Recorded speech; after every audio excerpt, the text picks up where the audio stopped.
Boa noite, meus irmãos, a paz do Senhor Jesus. Seja bem-vindo, seja bem-vinda a mais um culto online.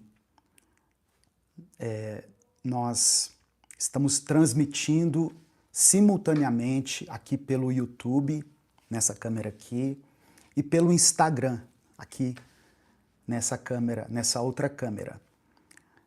Eu peço que você escreva o seu nome aqui nos comentários, o seu pedido de oração.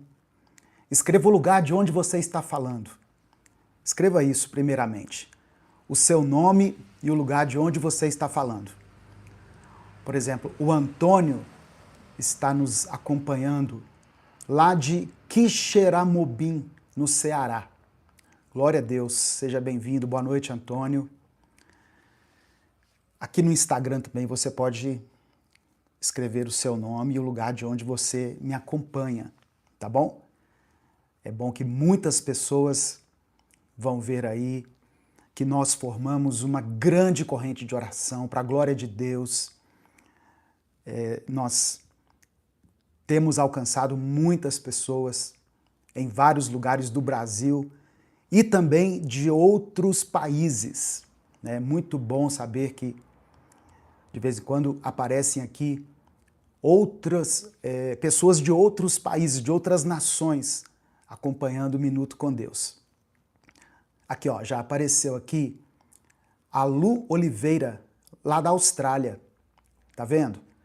Não querendo menosprezar os demais aqui, Rio de Janeiro, Vitória do Espírito Santo, Cariacica, Serra no Espírito Santo, Jaraguá do Sul, a Rejane aqui nos acompanha de lá, Ariquemes, lá de Rondônia, e destacando aqui, né, a Lu Oliveira, lá da Austrália, que é o lugar mais longe, né, que eu consigo imaginar, assim, dentre esses que foram mencionados aqui até agora. Irmãos, esse é o nosso primeiro culto de 2026. E esse é o primeiro domingo de 2026. Então, eu peço que você deixe preparado aí o seu vinho e o seu pão, porque no final dessa transmissão, desse culto, nós cumpriremos a ordenança de Jesus, de relembrar a morte e o sacrifício dele por nós, através da ceia do Senhor. Amém? Então você que já entregou sua vida para Cristo, você que compreende o simbolismo desses elementos, eu convido você a participar dessa ceia. Ah, eu não entreguei minha vida para Jesus ainda. Talvez ao longo dessa transmissão você acabe entregando sua vida para Ele. Mas é importante que as pessoas que participam da ceia tenham esse discernimento, tá bom? Não é simplesmente, vou pegar um pedaço de pão aqui, um suco de uva, não tem uva não, pega laranja. Não. Os elementos da ceia são o pão e o vinho. Só que no caso aqui a gente não toma vinho, né? Então nós optamos pelo suco de uva. Então se você tem esse entendimento, esse discernimento, prepare aí os elementos e no final nós vamos celebrar a ceia do Senhor juntos. Irmãos, eu recebi nos últimos dias, né, na última semana, para ser mais exato, nos últimos dias, né, que antecedem o dia de hoje, eu recebi vários questionamentos, e é engraçado que vieram de lugares diferentes. Eu recebi no direct do Instagram, recebi por e-mail, recebi no WhatsApp, dúvidas das pessoas em relação aos dízimos e às ofertas. E eu vi, pesquisando aqui, que eu mesmo não havia feito uma mensagem específica sobre esse tema. E eu acho tão necessário.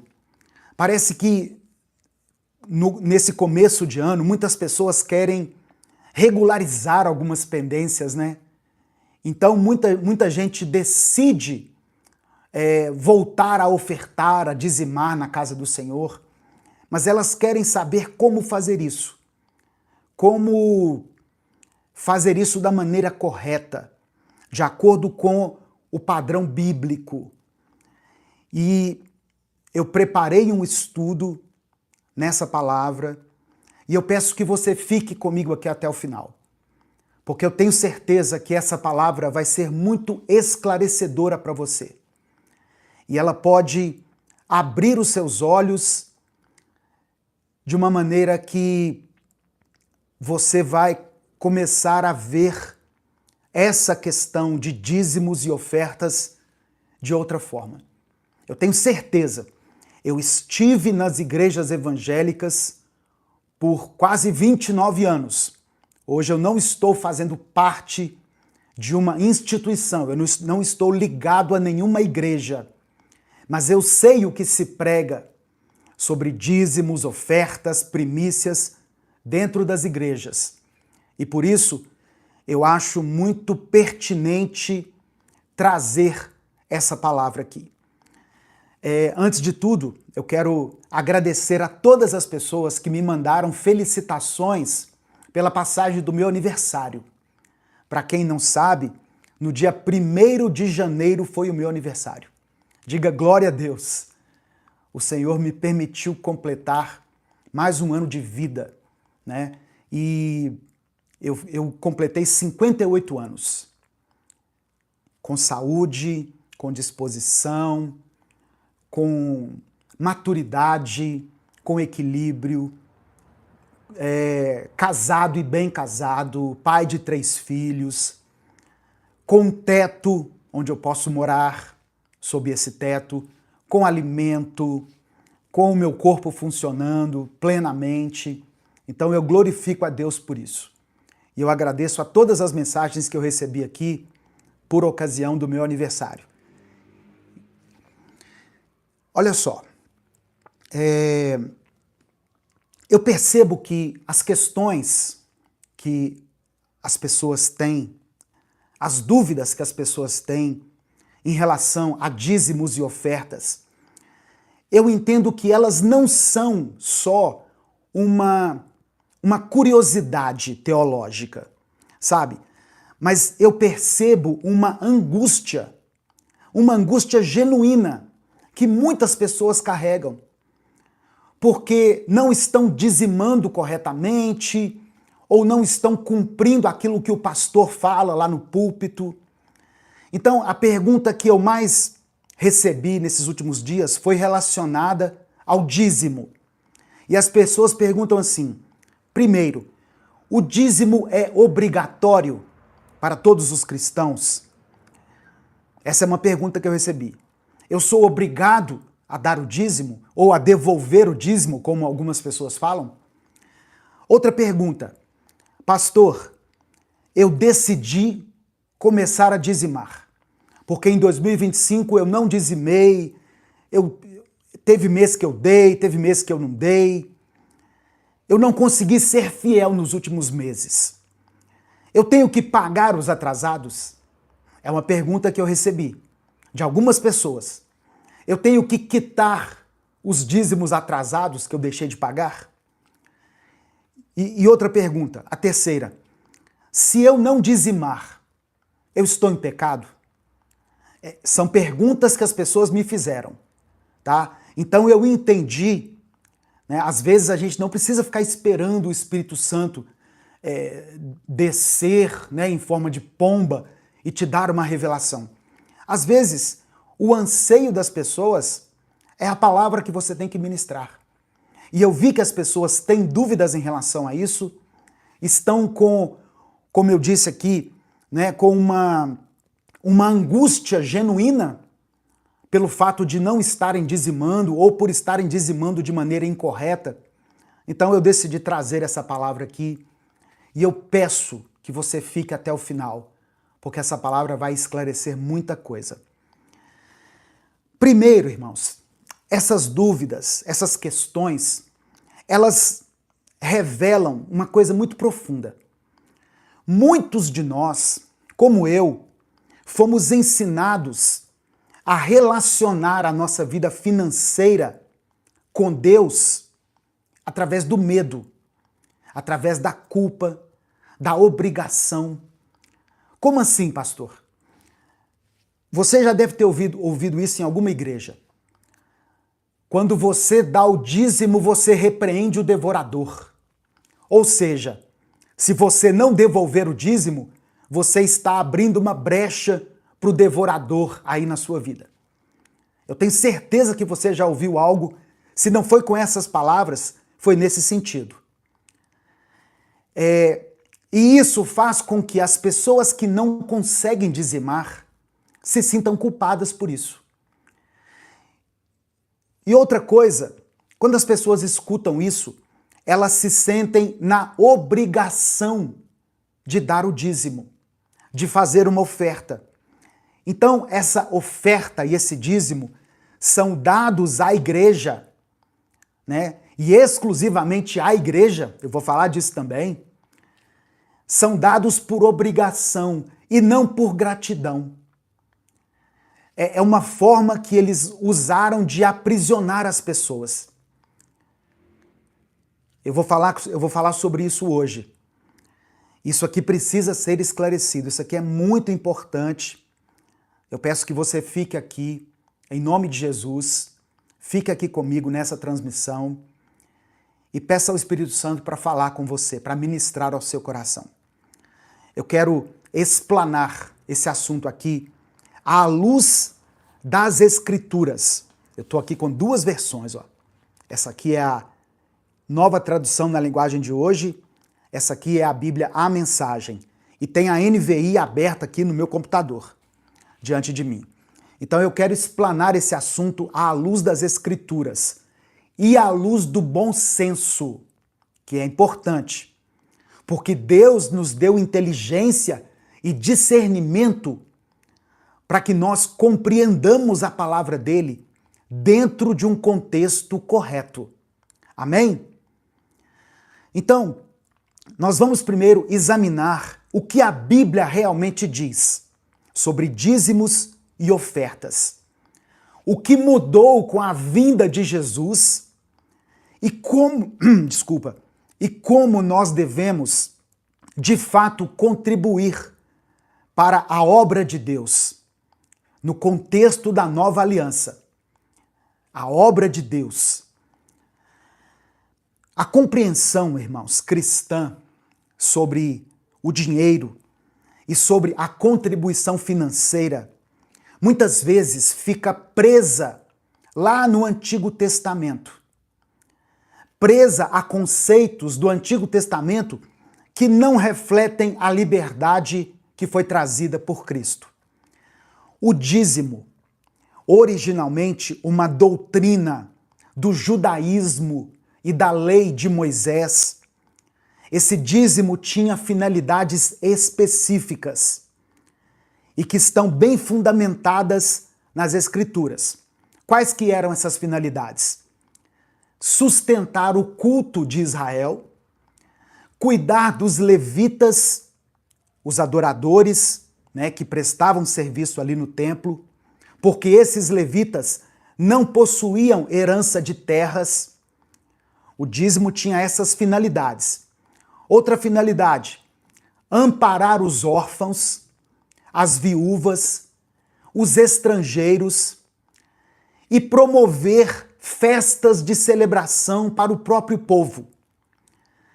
Deuteronômio 14, versículos 28 e 29, estabelece claramente um desses propósitos. É o primeiro texto que eu quero ler com você.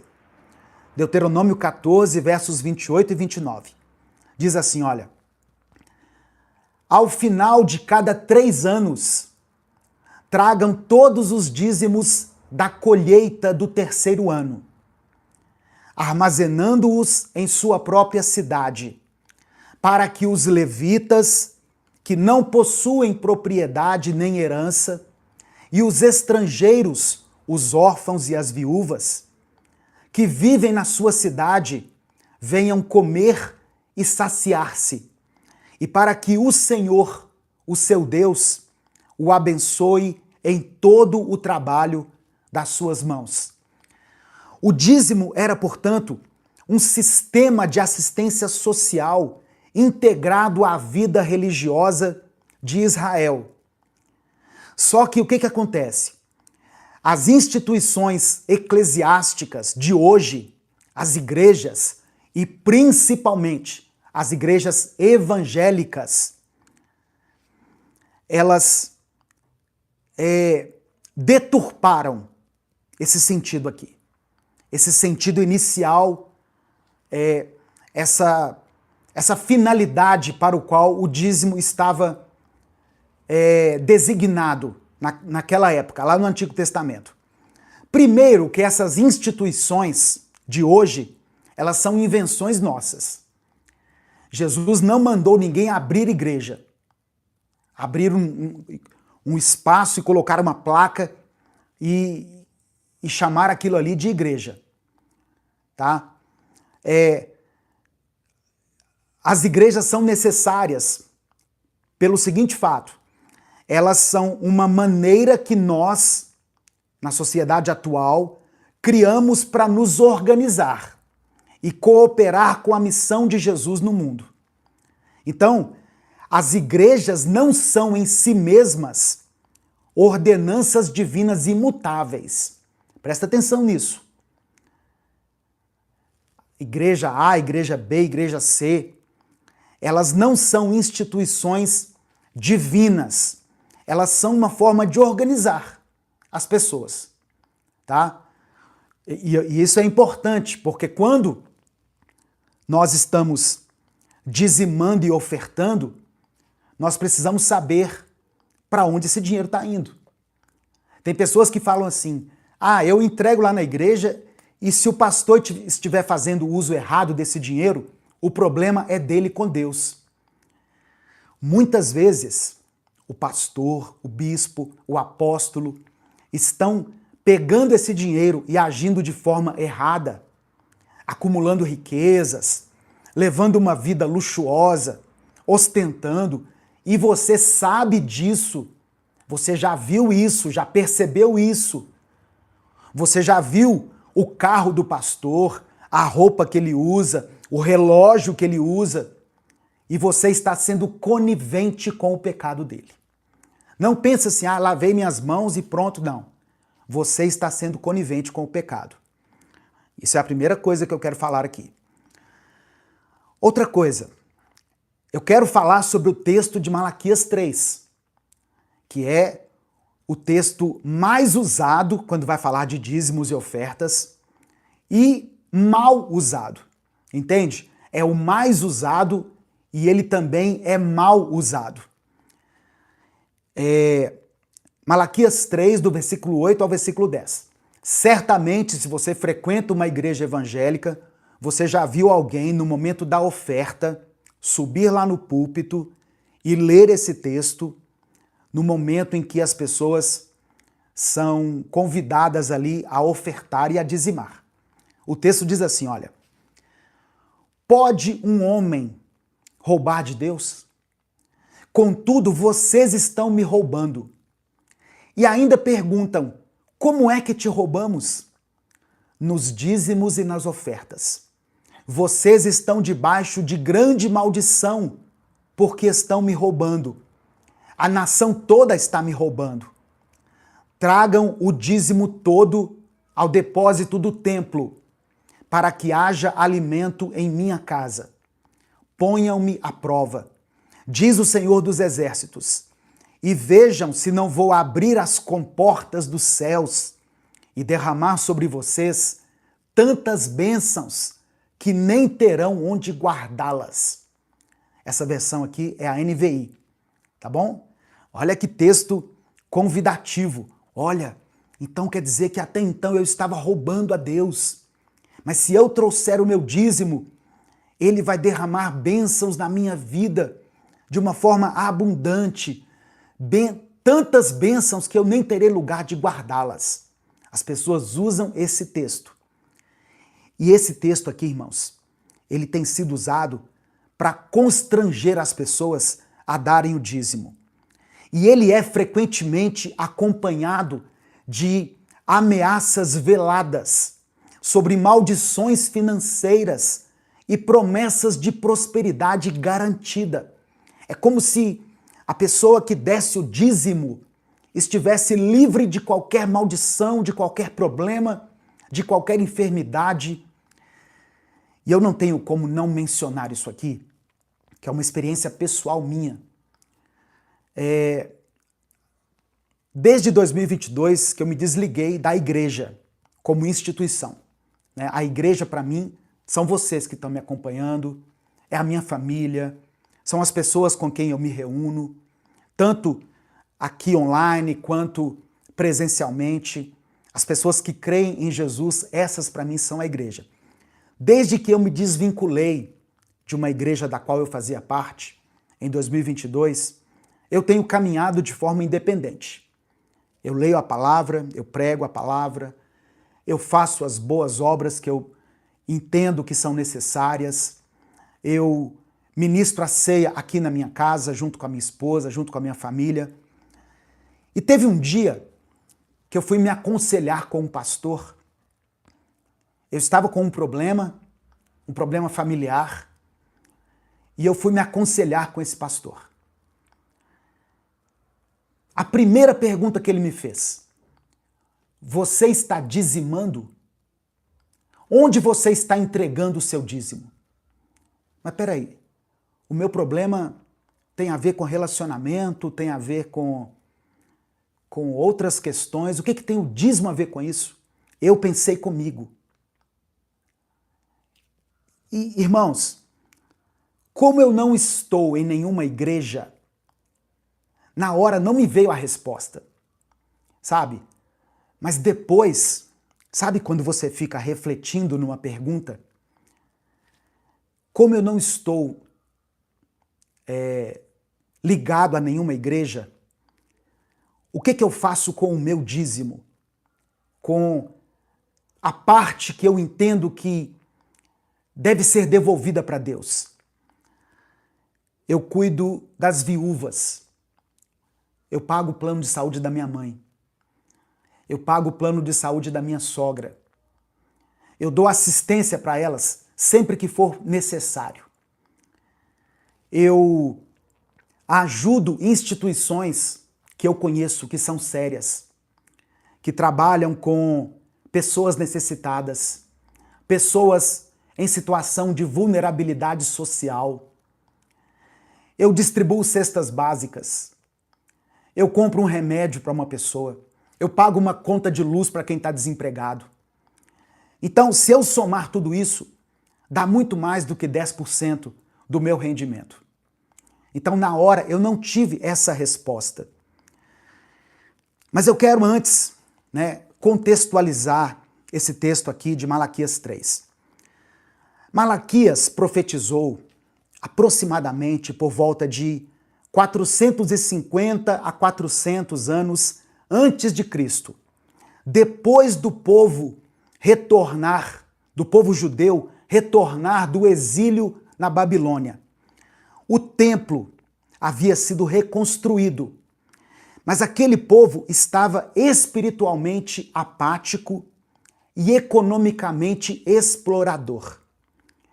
E essa palavra de Malaquias 3, ela foi dirigida aos sacerdotes.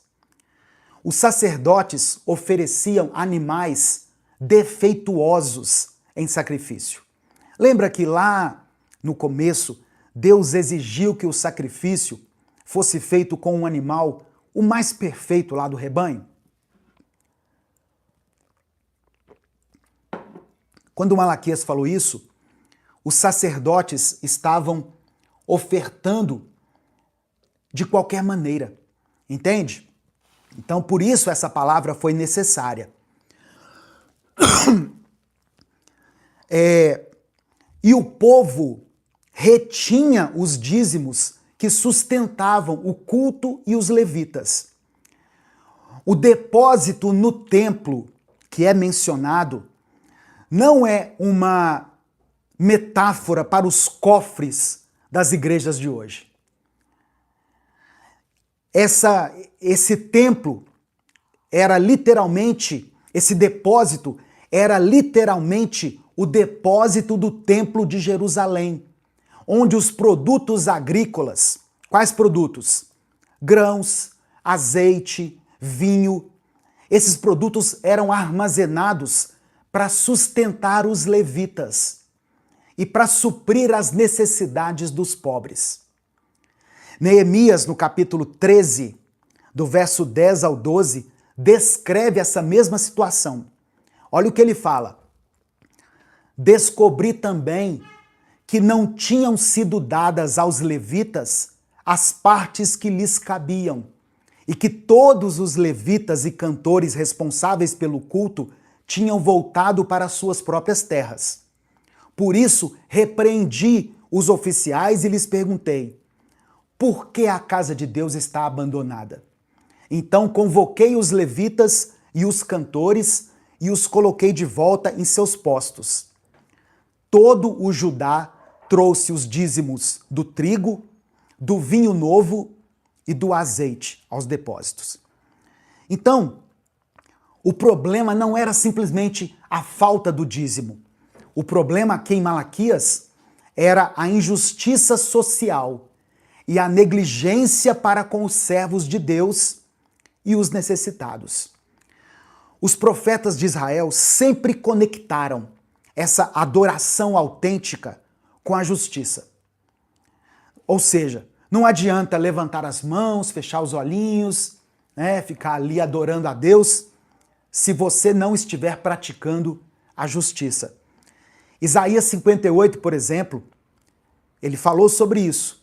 Uma prática espiritual que é o jejum, mas que deve estar ligada a ações de bondade, de justiça. Versículos 6 e 7 de Isaías 58. O jejum que desejo não é este. O jejum que desejo não é este. Soltar as correntes da injustiça, desatar as cordas do jugo, pôr em liberdade os oprimidos e romper todo o jugo? Não é partilhar sua comida com o faminto, abrigar o pobre desamparado, vestir o nu que você encontrou e não recusar ajuda ao próximo? Então, eu vou responder sobre o dízimo. Fica aqui que eu vou te falar. Mas eu preciso contextualizar, tá bom?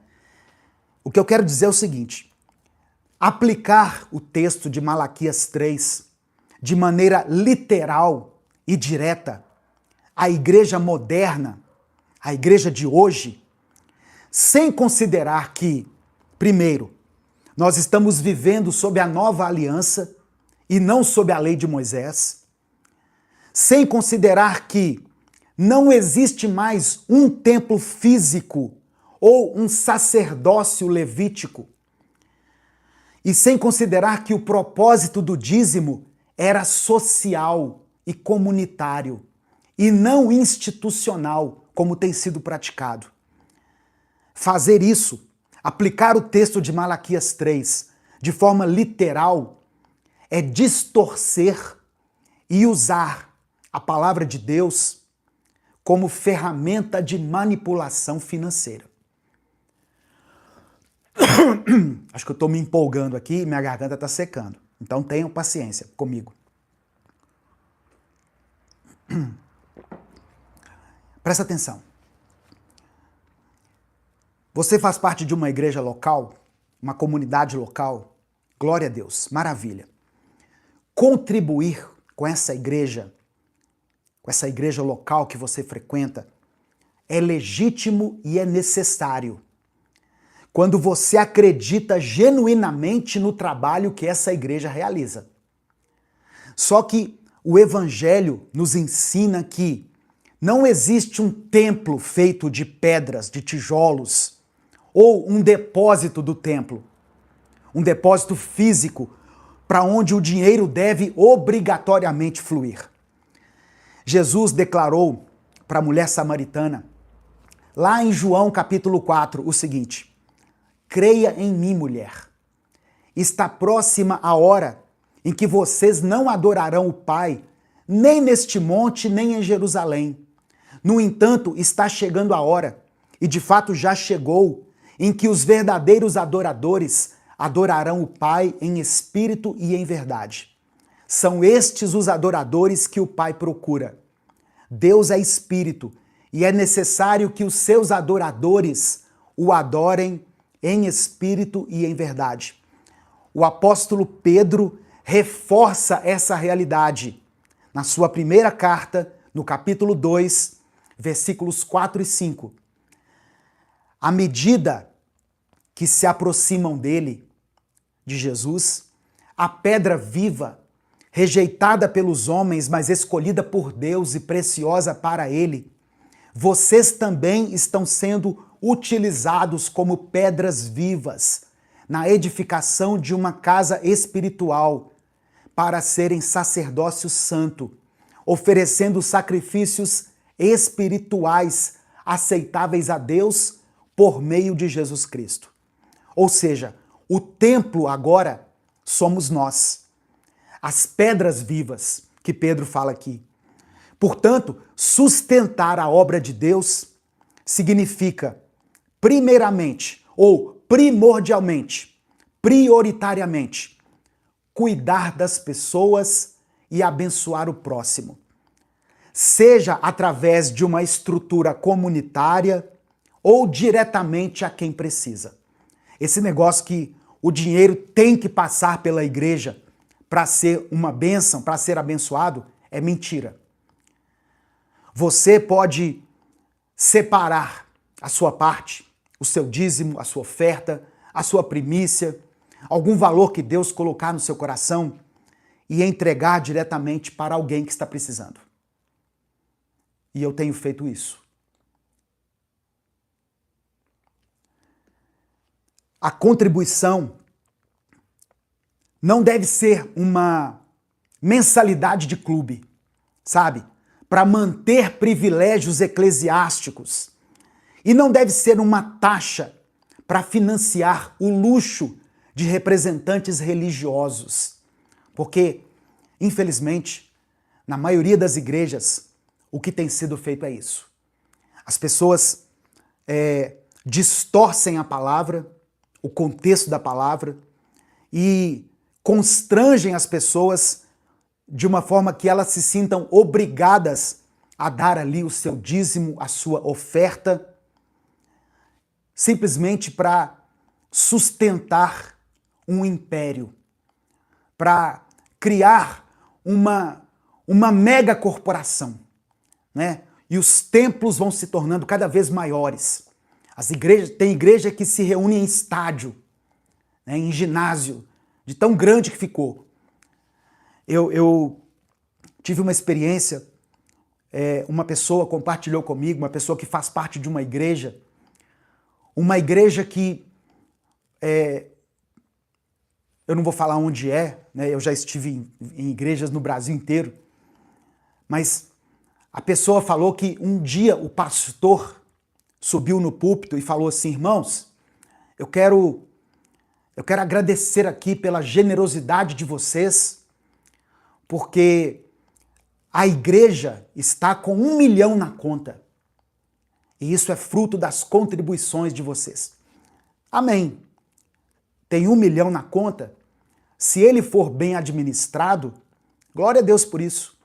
Se for para distribuir entre aqueles que precisam, né, entre aqueles que necessitam. Mas esse irmão estava me contando que um dia chegou para o pastor e falou assim: pastor, tem um irmão lá na minha célula que está desempregado.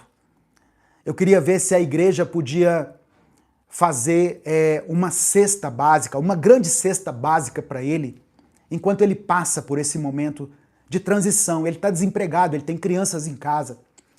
O pastor, que havia dito que a igreja tem 1 milhão guardado, falou assim: façam vocês da célula uma vaquinha e deem para esse irmão.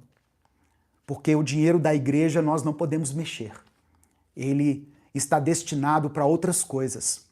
Para a reforma do templo, para comprar o lote ao lado. Tá vendo, irmãos, a incoerência? Tiago, capítulo 1, verso 27, define a religião. de uma forma muito clara a verdadeira religião.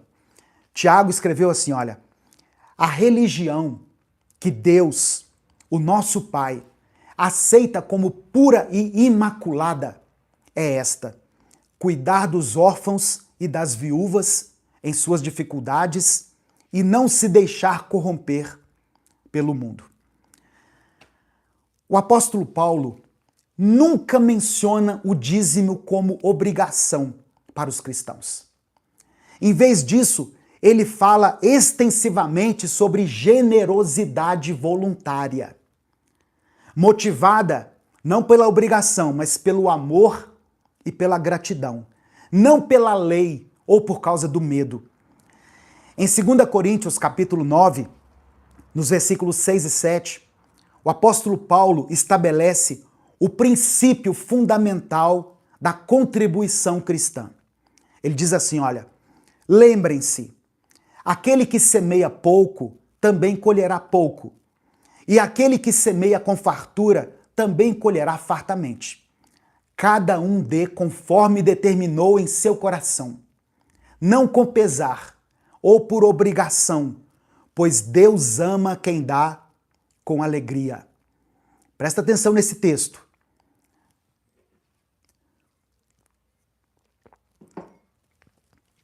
Conforme determinou em seu coração.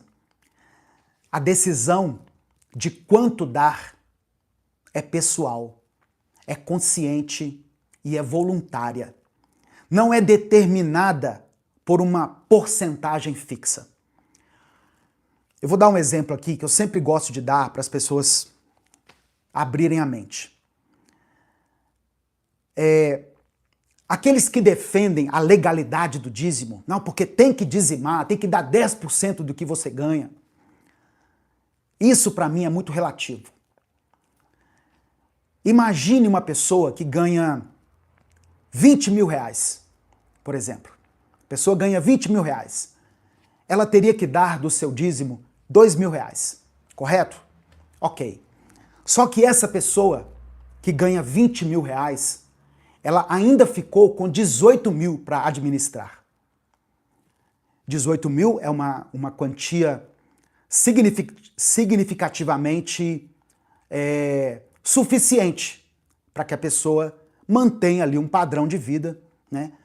Agora imagine uma pessoa que ganha um salário mínimo. O salário mínimo agora foi para 1.618, se eu não estiver enganado. Se eu estiver enganado aqui, alguém me corrija. Imagine uma pessoa que ganha 1.600 reais e tem que cuidar, tem que sustentar uma família. Essa pessoa vai tirar 160 reais do seu rendimento e vai ficar com 1.400 e pouco. É muito pouco. O que ela ganha já é muito pouco. Então não é justo que eu cobre o mesmo rigor daquele que está ganhando assim, que está lá em cima, daquele que está ganhando pouco, que já está na base da pirâmide. E eu falo isso por experiência própria, irmãos. Quantas vezes eu me sentia mal, me sentia culpado, angustiado, porque eu ganhava pouco mais de um salário mínimo. E eu tinha 3 filhos pequenos, eu tinha uma casa para sustentar.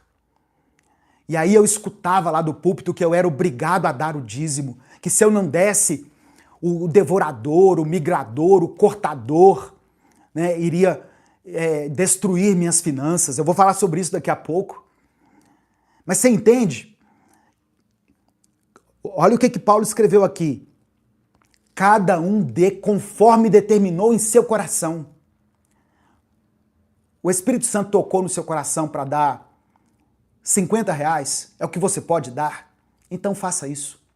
Não, eu recebi um valor muito além do que eu estava esperando, pastor. Recebi 3 vezes mais do que eu estava esperando. O Espírito Santo me incomodou de dar 20% para a obra de Deus.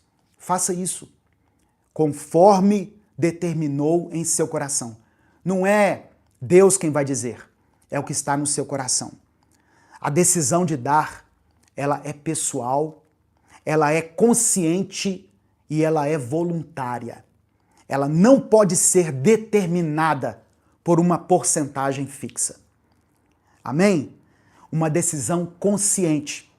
Porque não adianta você tirar do seu salário e dizimar na igreja e deixar a sua família passando necessidade. Você dá o dízimo, mas não tem coragem de trocar o tênis do seu filho que está furado. De comprar verdura e fruta para sua casa durante a semana. A família está vivendo na base do arroz, do feijão e do ovo, porque você é dizimista fiel. Todo o dinheiro que passa na sua mão, uma parte dele vai para a igreja. Outra coisa que Paulo fala aqui nesse texto, não com pesar. Então, a contribuição, ela não deve gerar peso emocional, peso de culpa, e não por obrigação. Não deve ser por coação, por manipulação ou por imposição. E ele termina dizendo, Deus ama quem dá com alegria. Então a motivação correta para você dizimar ou ofertar é a alegria de participar da obra de Deus. E Paulo ainda reforça essa liberdade em 2 Coríntios 8, verso 12. Porque se há boa vontade, a oferta é aceitável, de acordo com aquilo que alguém tem, e não de acordo com o que não tem. A viúva, aquela viúva, que foi elogiada por Jesus em Marcos 12, não deu 10%. Ela deu tudo que tinha. Mas movida por quê? Movida por amor e por fé. E não por causa de um mandamento. Eu vou ler o texto aqui para você. É Marcos 12, do verso 41 ao 44.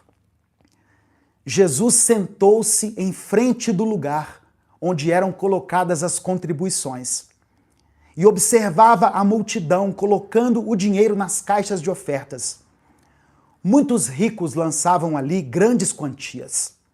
Então, uma viúva pobre, chegando ali, depositou 2 pequeninas moedas de cobre, de muito pouco valor. Chamando seus discípulos, Jesus declarou, afirmo-lhes que esta viúva pobre colocou na caixa de ofertas mais do que todos os outros. Todos deram do que lhes sobrava, mas ela, da sua pobreza, deu tudo o que possuía para viver.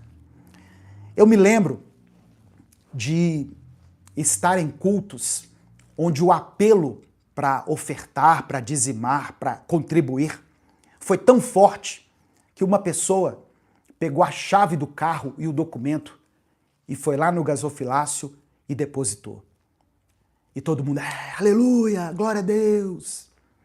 Só que essa pessoa que entregou ali a chave do seu carro,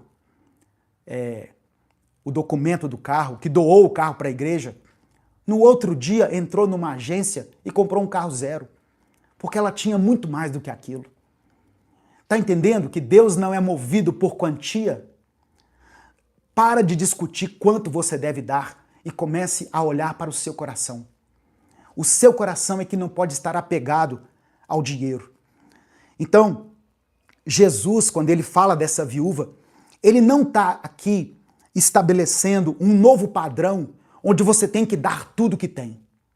Ele estava destacando o coração por trás da oferta e não a porcentagem. E é importante, irmãos, é fundamental a gente rejeitar essa ideia de que o dízimo é uma transação comercial que nós fazemos com Deus. Uma espécie de seguro espiritual que garante proteção ou prosperidade. Como aquele pastor que me aconselhou queria me dar uma lição de moral. Tipo assim, você está entregando seu dízimo onde? Ele sabia que eu não estava dizimando, porque eu não estou fazendo parte de nenhuma igreja. Mas em outras palavras, ele queria dizer assim, se você estivesse dizimando, você não estaria tendo problemas, você não estaria passando por crises. Só que Deus não favorece uma pessoa só porque ela é dizimista ou só porque ela frequenta regularmente uma igreja. Eu conheço, e você também conhece, pessoas que são dizimistas, mas que enfrentam enfermidades, que tiveram câncer, que perderam filho. Eu conheço casal que se revoltou com Deus, porque era dizimista fiel ali e perdeu um filho.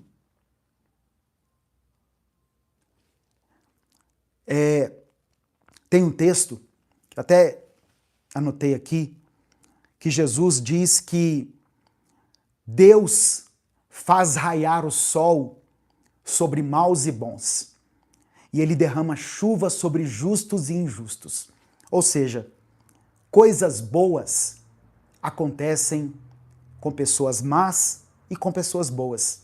Coisas más acontecem com pessoas boas e com pessoas más.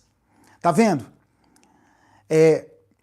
A graça de Deus, por exemplo, ela não opera por mérito ou por pagamento. Efésios 2 diz que nós somos salvos pela graça, por meio da fé. E isso não vem de nós, é dom de Deus. Não por obras, para que ninguém se glorie. Essa crença de que as ofertas garantem bênçãos materiais transforma a fé, sabe em quê? Em feitiçaria. Reduzindo Deus a uma máquina de venda automática celestial. É como se Deus fosse uma máquina onde nós inserimos uma moeda, colocamos ali a nossa oferta e esperamos produtos, esperamos bênçãos. Mas as leis que regem a abundância e a escassez, elas são da ordem da ética, da justiça, da sabedoria e do trabalho, e não de uma magia religiosa.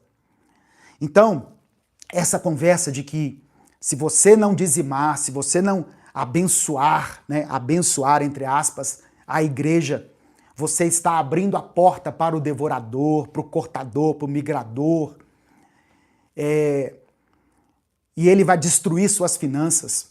Essa ideia é uma ideia falsa. Talvez a ruína das suas finanças esteja muito mais ligada à sua falta de planejamento, à sua falta de controle na hora de comprar.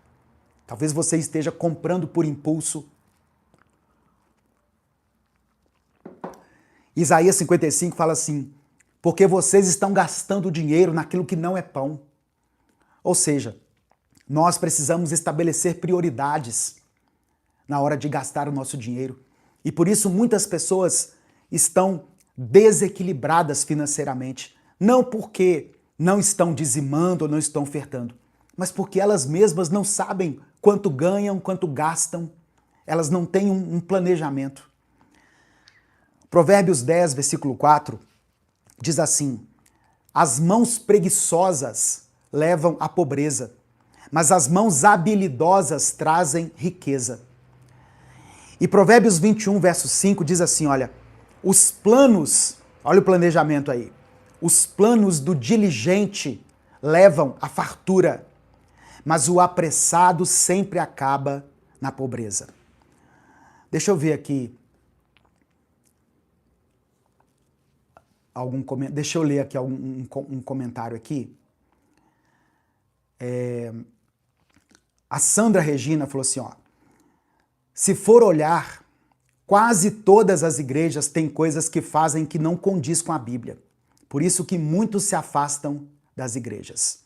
É verdade, Sandra. Deixa eu ler mais um aqui. Obrigado a todas as pessoas que estão nos acompanhando, as pessoas que são membros do canal.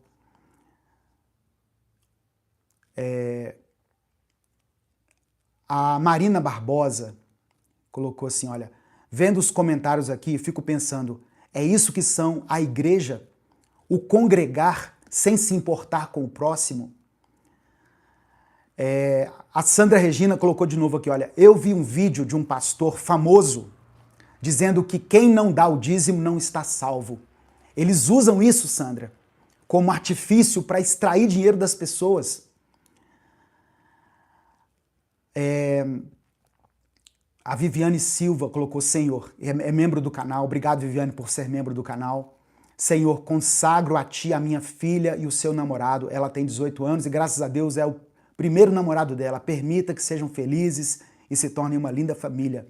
Amém. Conte com as minhas orações. A Sueli Claudina escreveu assim, olha, eu fiquei viúva com 3 filhas pequenas, nunca ninguém foi me ajudar. Tá vendo?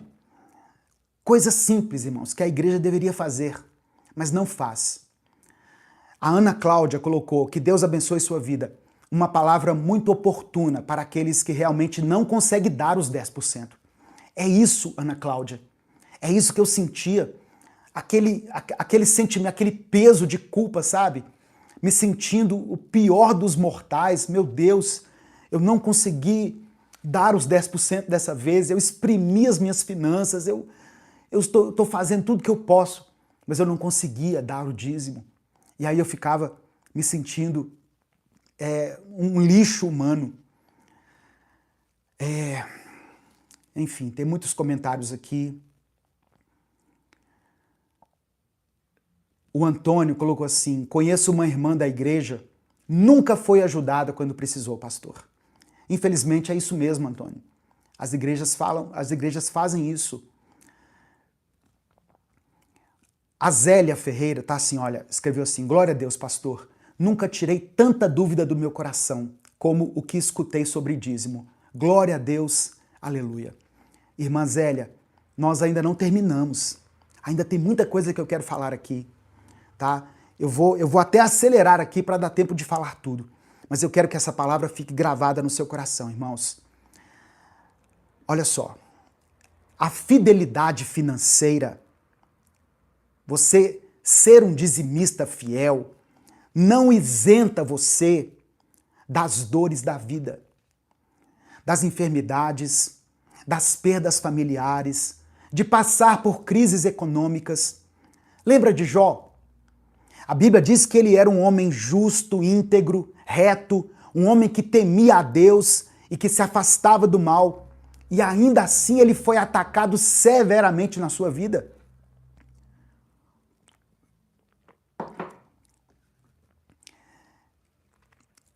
Como eu disse, a ruína financeira, muitas vezes, não é fruto de maldições espirituais ou da ausência do dízimo, mas ela é fruto de desejos descontrolados e nocivos, aliados à falta de planejamento e disciplina.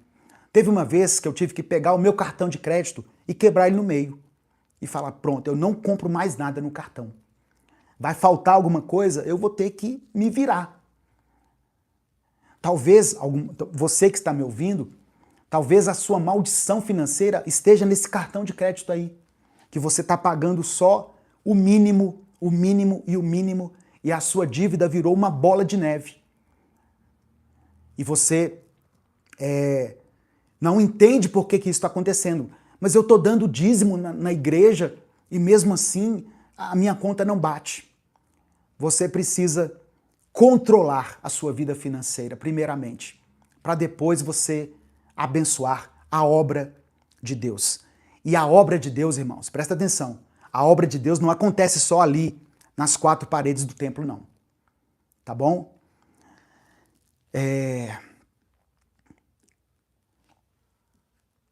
Um texto aqui que eu não posso deixar de mencionar é 1 Timóteo capítulo 6, versos 9 e 10,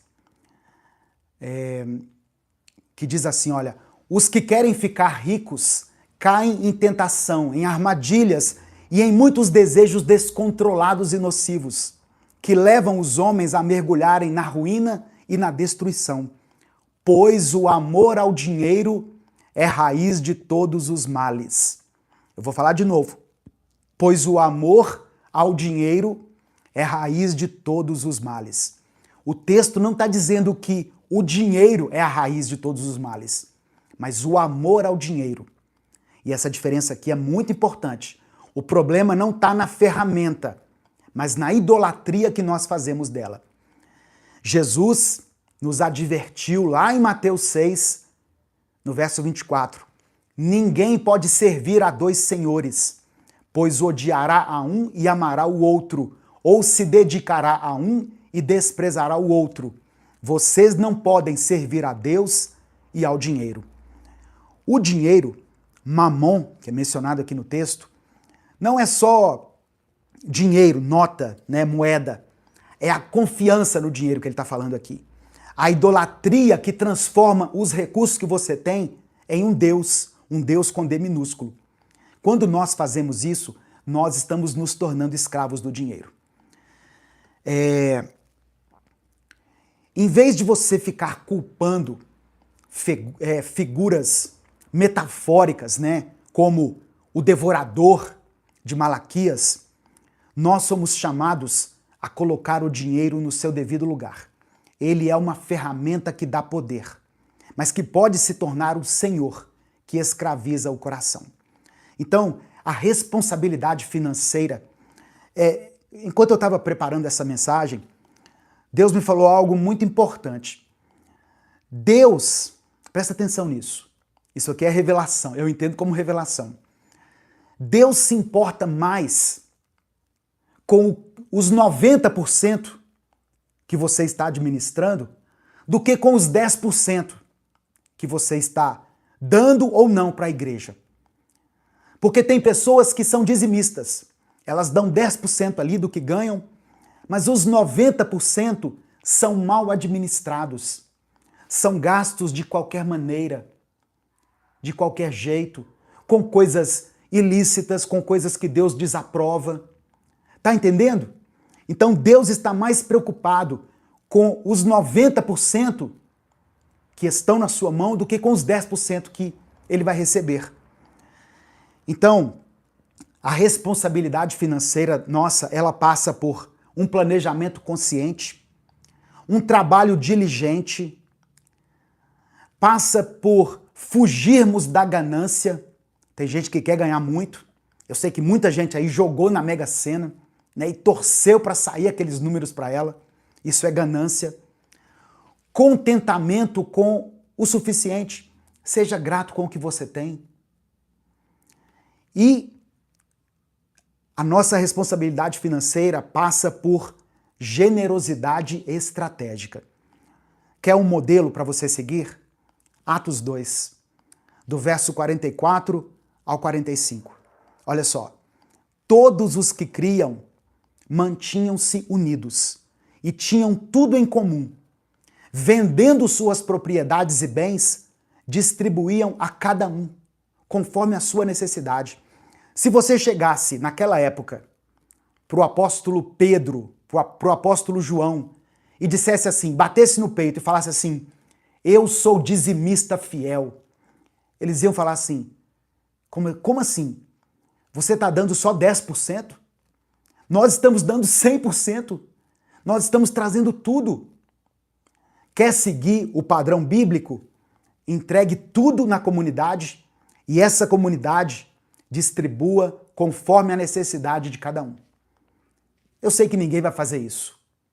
Eu sei que não existe uma instituição idônea o bastante para fazer isso, para distribuir conforme a necessidade de cada um, sem enriquecer, sem virar um império. Então, mas o que eu quero mostrar para você aqui é que lá na igreja primitiva não havia um mandamento assim, dê os 10%. Havia entre eles uma cultura de generosidade radical, onde a necessidade do irmão era mais importante do que a propriedade individual. Atos 4, do verso 32 ao 35, amplia ainda mais essa visão. Da multidão dos que creram, uma era a mente e um o coração. Ninguém considerava unicamente sua coisa. Vou ler de novo. Ninguém considerava unicamente sua coisa alguma que possuísse, mas compartilhavam tudo o que tinham. Tá vendo? Ninguém considerava dono de nada. Eles entendiam que Deus era o dono de tudo. E o texto continua dizendo assim: não havia pessoas necessitadas entre eles, pois os que possuíam terras ou casas as vendiam, traziam o dinheiro da venda e o colocavam aos pés dos apóstolos, que o distribuíam segundo a necessidade de cada um. Você não vê aqui apóstolo enriquecendo, mas distribuindo o dinheiro que foi dado de acordo com a necessidade de cada um. O meu comentário do Instagram, ele parou aqui, deixa eu ver se eu ainda estou online. Estou online, sim.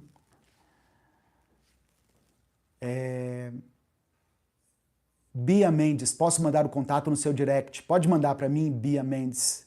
Não vi a conversa toda, mas pode me chamar no direct aqui. Eu respondo na medida do possível, tá bom?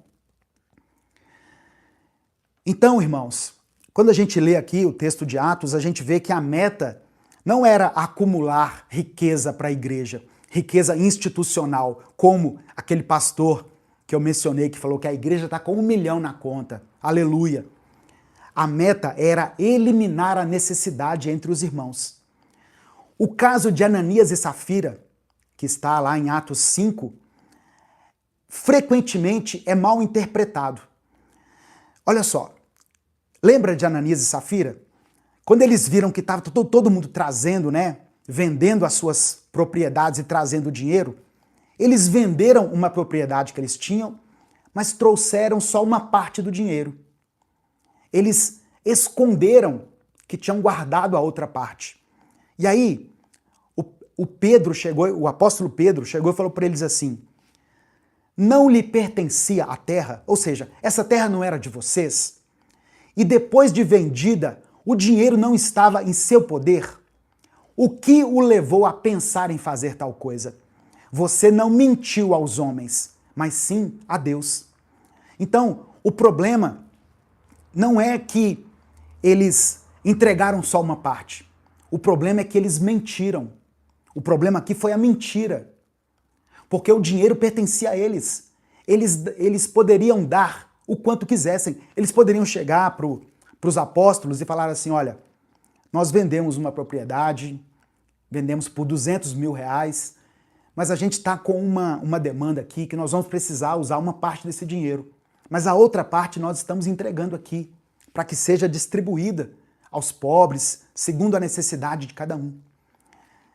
Mas não, eles mentiram, eles fingiram que estavam entregando tudo e guardaram uma parte para eles. Então o pecado de Ananias e Safira não foi não dar o dízimo ou não dar tudo, foi mentir sobre a quantia que eles deram, tentando manipular a percepção da comunidade, porque eles queriam ficar bem com os homens. Então, Pedro afirma de uma forma muito explícita: o dinheiro era deles e eles não eram obrigados a entregá-lo. Assim como hoje você também não é obrigado a nada. A nossa contribuição, ela deve nascer da gratidão e não do medo.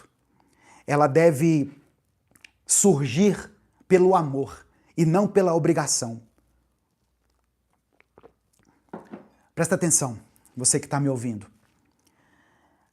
A sua contribuição, ela nasce da liberdade em Cristo e não da escravidão da lei de Moisés. Paulo, ele resume isso quando ele escreve para Timóteo, no capítulo 6, do verso 17 ao 19.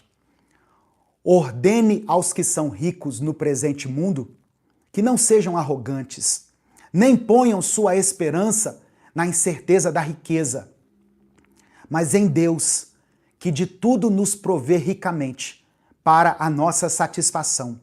Ordene-lhes que pratiquem o bem, sejam ricos em boas obras, generosos em dar e prontos a repartir.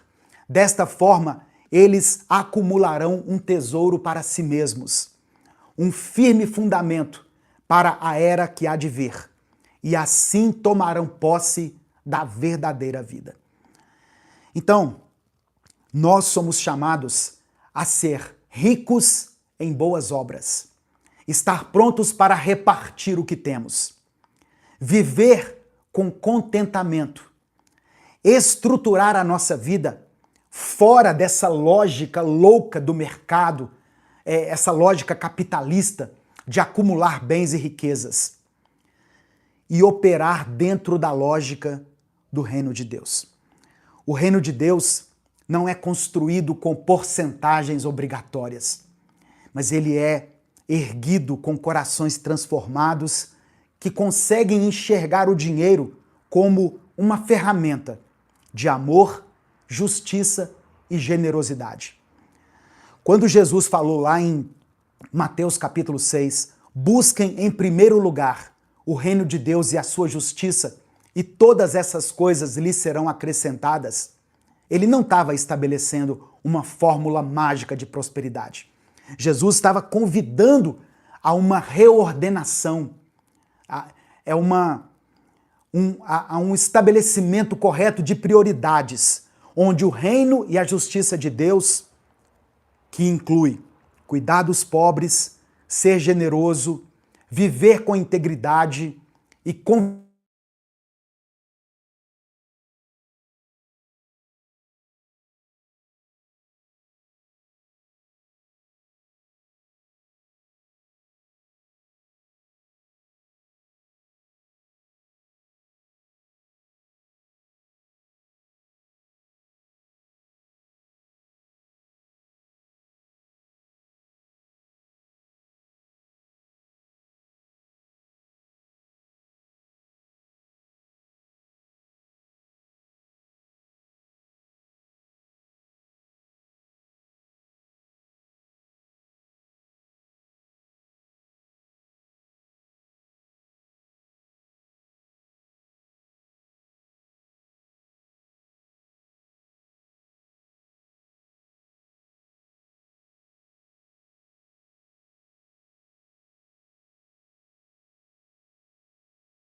diz assim a palavra de Deus: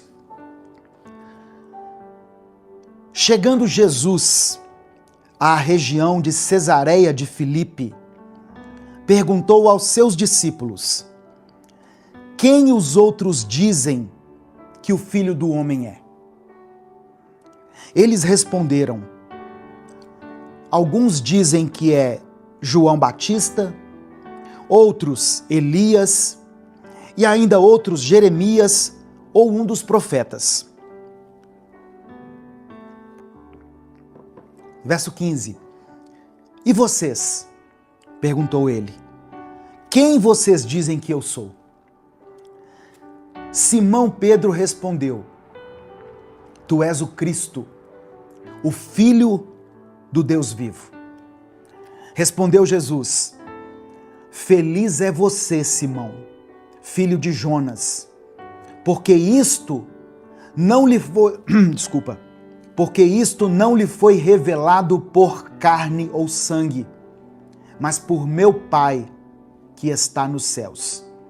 E eu lhe digo que você é Pedro, e sobre esta pedra edificarei a minha igreja, e as portas do Hades não poderão vencê-las. Tem algumas versões que diz assim: e as portas do inferno não prevalecerão contra ela. Verso 19: eu lhe darei as chaves do reino dos céus. O que você ligar na terra terá sido ligado nos céus, e o que você desligar na terra terá sido desligado nos céus. Então o advertiu a seus discípulos que não contassem a ninguém que ele era o Cristo. Só até aqui, só até o verso 20. Eu li Evangelho de Mateus, capítulo 16, do verso 13 ao verso 20. Antes de começar, eu tenho um livro que eu gosto de consultar quando eu vou preparar a minha mensagem. Olha aqui, olha o tamanho da criança, ó. Que é o comentário bíblico Vida Nova. Também não ganho nada com o comentário, com a venda desse livro. Você pode encontrar ele pela internet, mas é um livro que me ajuda a entender a Bíblia. Ele tem um comentário para cada passagem bíblica. Para todas as passagens bíblicas, de Gênesis a Apocalipse, esse livro tem um comentário. Porque às vezes as pessoas pensam assim: o pastor tirou a coisa da cabeça dele. Não, às vezes eu deixo que o Espírito Santo fale comigo, mas muitas vezes ele já falou com outros teólogos, com outras pessoas que interpretam a Bíblia, e eu examino esse livro aqui. E aqui no comentário bíblico Vida Nova, a respeito dessa passagem, o autor, que é o D.A. Carson, ele escreveu o seguinte: aqui chegamos ao clímax da primeira parte do Evangelho, na qual podemos observar reações variadas à autoridade do ministério de Jesus. O ponto de vista das demais pessoas está resumido no verso 14, diz o autor. Então vamos ver o verso 14. Eles responderam: alguns dizem que você, Jesus, é João Batista, outros falam que você é Elias, aqui Elias já estava morto, e ainda outros Jeremias, ou um dos profetas.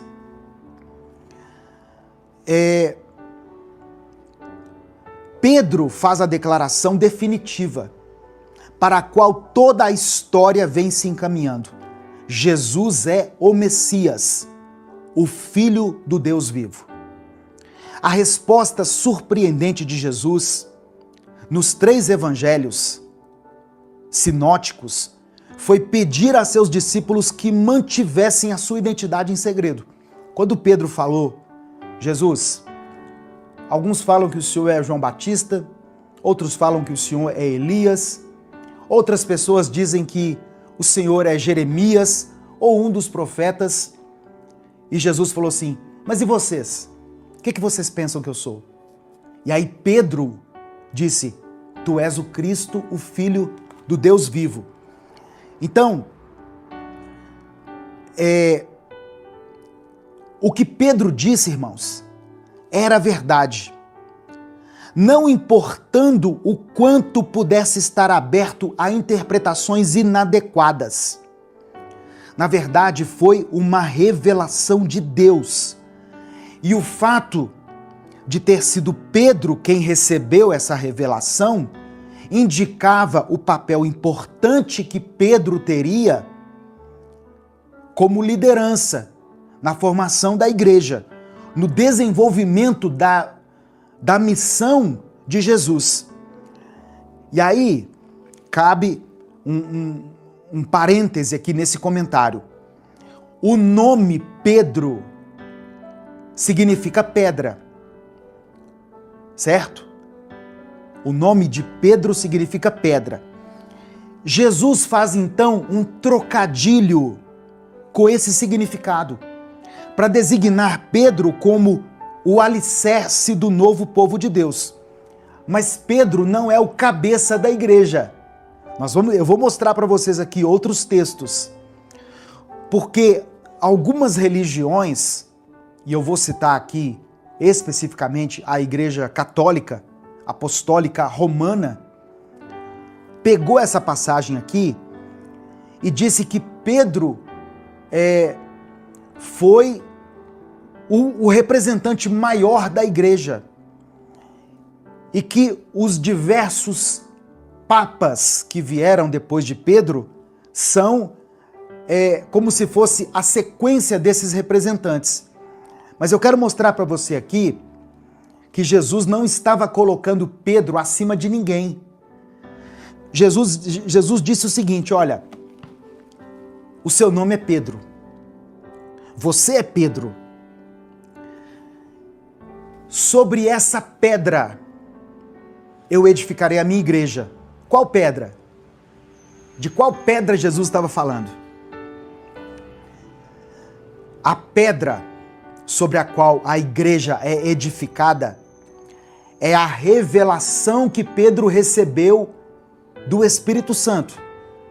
Jesus diz assim, olha, você é abençoado, é bem-aventurado, Simão, porque isso aí que você falou não foi revelado pela carne ou pelo sangue, mas por meu Pai que está nos céus.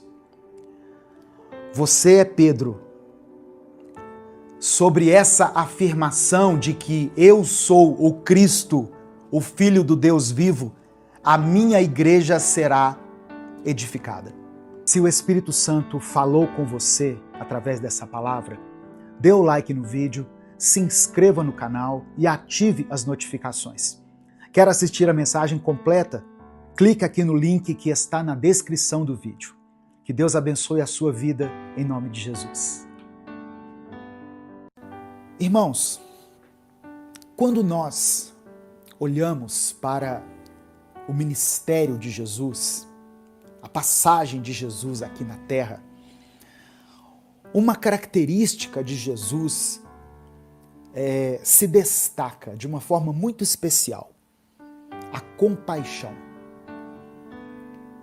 Jesus se destaca pela compaixão. No Evangelho de Mateus, no capítulo 9, nós vemos que Jesus percorria as cidades e os povoados, ensinando, pregando e curando os enfermos. Só que o que mais chama a atenção de Jesus, enquanto ele passava por aquelas cidades e povoados, foi a condição espiritual das pessoas. Jesus percebeu que as pessoas estavam aflitas, desamparadas, e ele as compara a ovelhas sem pastor. O texto de Mateus capítulo 9 diz isso. Jesus compara as pessoas que estavam desesperadas a ovelhas sem pastor. Esse olhar compassivo de Jesus, esse olhar misericordioso de Jesus, ele nos revela a preocupação de Deus com o cuidado do seu povo. E o desejo de Deus de levantar uma liderança verdadeira, uma liderança que se preocupe com vidas, uma liderança que seja justa.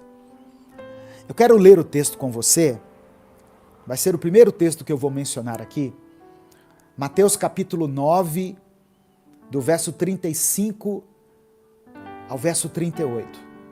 Se você puder, abra sua Bíblia e vamos ler juntos esse texto. Diz assim a palavra do Senhor. Eu vou ler na versão NVI, Nova Versão Internacional.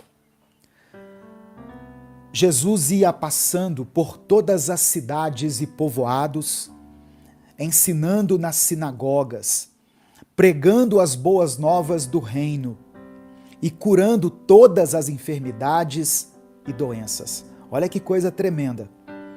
Jesus passando pelas cidades, pelos povoados, ensinando, pregando o evangelho, curando as pessoas. E no verso 36 diz assim: ao ver as multidões, teve compaixão delas, porque estavam aflitas e desamparadas, como ovelhas sem pastor. Então disse aos seus discípulos: a seara é grande, mas os trabalhadores são poucos. Presta atenção. A seara é grande, mas os trabalhadores são poucos. Peçam, pois, ao Senhor da seara que envie trabalhadores para a sua seara. Eu quero, antes de continuar, eu quero ler essa mesma passagem na Bíblia, a Mensagem.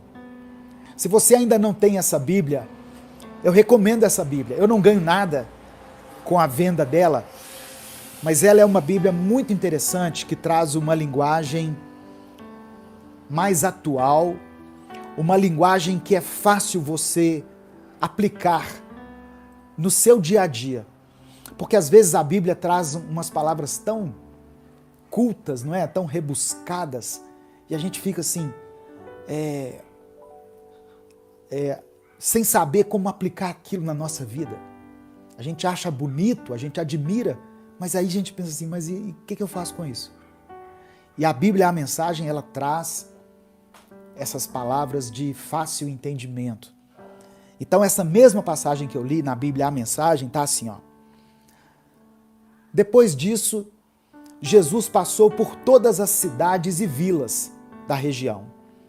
Ele ensinava nas sinagogas, onde o povo costumava se reunir, apresentando as notícias do reino, curando os corpos doentes e restaurando vidas marcadas pelo sofrimento.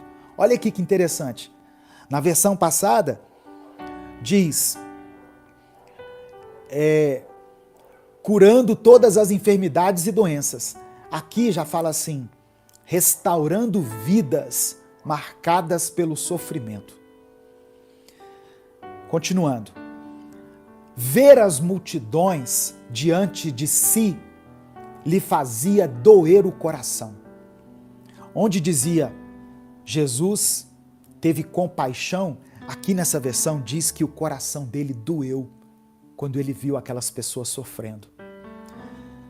E aí o texto diz assim, o povo estava confuso e sem rumo. Eram como ovelhas sem pastor. E aí, as palavras de Jesus aqui na Bíblia, a Mensagem, estão assim, olha, que grande colheita temos aqui, disse aos discípulos, mas tão poucos trabalhadores. Jesus disse para os discípulos, nós temos uma grande colheita aqui. Vejam quantas pessoas estão sofrendo, quantas pessoas precisam ser cuidadas, precisam ser amadas. Irmãos, quando eu acordo pela manhã e abro a mensagem do Minuto com Deus, que é postada às 5 da manhã. Eu não acordo às 5 da manhã para postar a mensagem, tá? Eu gravo antes e programo ela para ser postada. Eu não tenho o hábito de acordar às 5 da manhã. Mas quando eu levanto pela manhã e abro a mensagem Minuto com Deus e vejo ali 3.000 comentários, 4.000 comentários de pessoas pedindo oração, pessoas que estão sofrendo, pessoas que estão passando por lutas em várias áreas da sua vida, o meu coração dói. E eu olho para aquilo e penso, meu Deus, quantas pessoas estão sofrendo. E foi isso que Deus falou ao meu coração hoje. São ovelhas sem pastor. São ovelhas que ainda não descobriram que tem um pastor que cuida delas. E aqui eu não estou falando do pastor da igreja. Eu sou pastor. Eu fui consagrado a pastor, ungido a pastor. Eu fiz seminário, o ministério do qual eu fazia parte achou que eu tinha uma vocação pastoral e me separou para ser pastor. Mas aqui, eu creio que o texto não está dizendo de uma pessoa específica que tenha o título de pastor. Jesus, ele diz para os discípulos, nós temos uma grande colheita, a seara é grande, mas os trabalhadores são poucos. Jesus não fala, os pastores são poucos, os trabalhadores são poucos. Sabe por quê? Porque independente do título que você tiver, você pode cuidar de alguém. Você pode dedicar parte do seu tempo para evangelizar, para ministrar uma palavra de cura, para liberar uma palavra de bênção sobre a vida de alguém, para ensinar.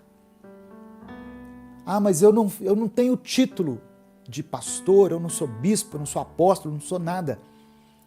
Você é um trabalhador, uma trabalhadora que Deus levantou. Eu não sei há quanto tempo você acompanha o Minuto com Deus, mas eu sei que você já aprendeu bastante aqui. E aquilo que você aprendeu aqui, aquilo que tem sido bênção para a sua vida, pode ser bênção na vida de outra pessoa, sabia? Então, eu glorifico a Deus pelas pessoas que ouvem as mensagens que são postadas aqui e, além de ouvir essas mensagens, elas compartilham com outras pessoas. Isso é maravilhoso, irmãos. É Deus levantando trabalhadores, porque às vezes a gente não vai saber o que dizer, não é verdade? Eu queria tanto ajudar aquela pessoa, mas eu não sei o que dizer para ela. Manda um minuto com Deus para ela e deixe que o Espírito Santo faça o resto.